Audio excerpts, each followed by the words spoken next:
উনি এই ড্রেসটা একটাই তৈরি করেছে পুরো মানে হোল ওয়ার্ল্ডে। আর এই ড্রেসটা আমি মানে বাংলাদেশি টাকায় মেবি 8-10 লাখের কাছাকাছি হবে। সোশ্যাল মিডিয়াতে আপনাকে আবার নায়িকা হয়ে আমি এনজয় করি। আপনাকে নিয়ে একটা কথা ভাইরাল হয়েছে, আপনাকে কোটি টাকার গাড়ি দিয়ে এক প্রযোজক বিয়ে করতে চায়। হ্যাঁ, এটা অনেকদিন আগের কথা। একজন এসেছিলেন আমার সাথে সিনেমা করতে, সো আমার সাথে প্রেম করার জন্য, বিয়ে করার জন্য সে আমাকে একটা মার্সিডিজ অফার করেছিল। ড্রেসটার দাম কত? এটা আমাকে আসলে একটা ডিজাইনার ডিজাইন করেছে, নেদারল্যান্ডের, উনি ডাচ আর কি যাদেরকে বলে।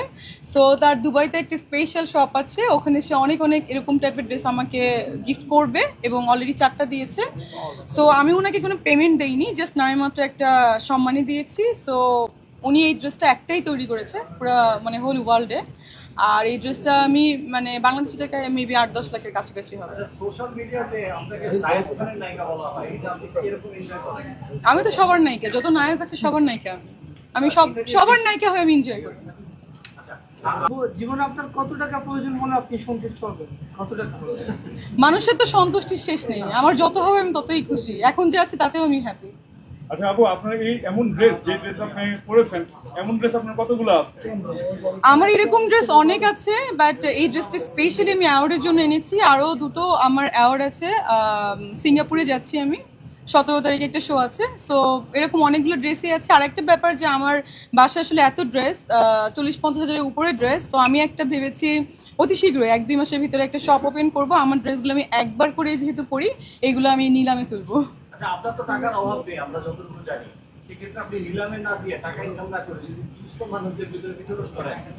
না, আমি তো সেটা বলি নাই যে আমি টাকাটা আমি আমার জন্য রাখবো। আমি বলেছি যে আমি এটা নিলামে তুলবো, যে যত টাকাতে কিনবে ওইটাও একটা হবে। আর এই টাকাগুলো আমি অবশ্যই মানুষকে, পোর পিপলসদের দান করব। আর টাকার অভাব সবারই আছে, লাইক ট্রাম্পেরও যেমন টাকার অভাব আছে, বিল ক্লিন্টনের টাকার অভাব আছে, আমার তো অফকোর্স আছে। আমি তো ওদের লেভেলেরই এখন ওই পর্যন্তই যাই নাই। আপু, সাকিব ভাইয়ের সাথে, সাকিব খানের সাথে কবে দেখা যাবে আপনাকে? সাকিবের সঙ্গে তো অলওয়েজই দেখা যায় আমাকে। কিসে দেখতে চাচ্ছেন, অন স্ক্রিন? হ্যাঁ, অফকোর্স আপনার কোশ্চেনটা সেটা হওয়া উচিত। এই ব্যাপারে বিয়ের সাথে কথা না বলি আমরা। এই বছর কি বিয়ে হচ্ছে? আমি এই বছর কেন বিয়ে করব?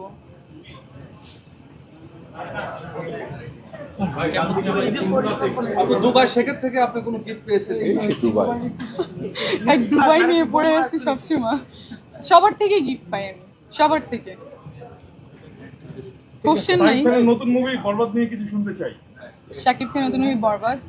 শাকিব খানের মুভি নিয়ে তো আসলে কিছু বলার নেই। ওর ছবি আসলে যেটা হয় আগেরটা থেকে নেক্সট আরো বেটার হয়। সো ও ডে বাই ডে আরও বেশি মেগাস্টার থেকে আরও যদি কিছু বেশি বেশি টাইটেল থেকে তাই হয়ে যাচ্ছে। সো এটা আমাদের জন্য অনেক গর্বের বিষয়। আর অফকোর্স দেশে আছি, যদি সময় পাই অফকোর্স সিনেমা দেখবো। অপু বিশ্বাস, ইদানিং অপু বিশ্বাস বলেছে যে শাহরুখ এবং গৌরী যেহেতু হিন্দু, শাহরুখ হচ্ছে মুসলমান, তো শাকিবকে নিয়ে অপু এরকম একটা বলছে যে আমি তো শাহরুখের পরিবারেরই একজন। এটা আপনি কি মনে করেন? আচ্ছা, এটা তো আমি কিছু বলতে পারবো না। এটা আসলে দিদি যেহেতু বলেছে, দিদিই বলতে পারবে, বিকজ আমি ওনাকে অনেক পছন্দ করি। সো ওনাকে নিয়ে আমি আসলে কিছু বলতে চাই না। অফকোর্স হতে পারে, কারণ দিদি হিন্দু, শাকিব মুসলমান, সো ইটস ওকে। এটা আমরা মেনে নিলে সমস্যা। কিন্তু তারা তো ঘর সংসার করে না, গৌরী শাহরুখ তো ঘর সংসার করে। আপনি কিভাবে জানলেন যে গৌরী আর শাহরুখ ঘর সংসার করে? শাহরুখ তো এর মধ্যে অনেক প্রেম করেছে, সবাই প্রেম জানে। জিনিস আলাদা, কিন্তু তাদের তো অফিসিয়ালি বিয়ে হয়েছে এবং তাদের বাচ্চা আছে, বড় বড় দুটো ছেলে মেয়ে আছে। দিদির শাকিবেরও তো অফিসিয়ালি বিয়ে হয়েছে। শাকিব ভাই নিজেই সেই বলেছে, শাকিব খান, যে এটা আমার ছেলে, বৈধ ছেলে। সো আপনারা কেন বারবার একই প্রশ্নে যাচ্ছেন? শাকিব ভাই তো কখনোই মানে বউকে মেনে নেয় না, বাচ্চাকে মেনে নেয়। এটা শাকিবের ভালো লাগে না, তাই সে সবসময় হিরো থাকতে চায়। হিরো সবসময় হলে সে সালমান খানকে ফলো করে, I think so, that's why. আচ্ছা জানা যাবো, আপনি কত টাকার মালিক? সেটা তো আমি বলতে পারবো না আসলে। এত টাকা আপনি বলতে পারবেন না?